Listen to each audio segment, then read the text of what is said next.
Hello everyone, welcome back to Let's Make a Game.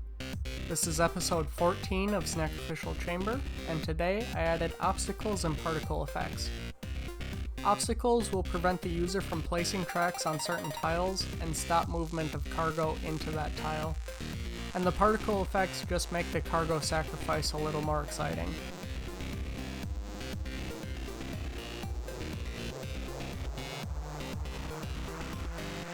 The first thing I did was turn the pipe models I created in an earlier episode into track prefabs that I can drop into my level master object. I also created new tile types for each of these obstacles and an obstacle subtype. During gameplay, I wanted to stop the player from being able to select obstacles. This means that the modification buttons are not displayed and the obstacle is not highlighted.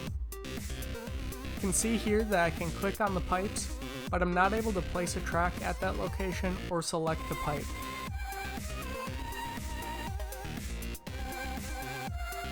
Within the check position script, which defines cargo movement, I added a line to do a half move if the neighboring tile is an obstacle.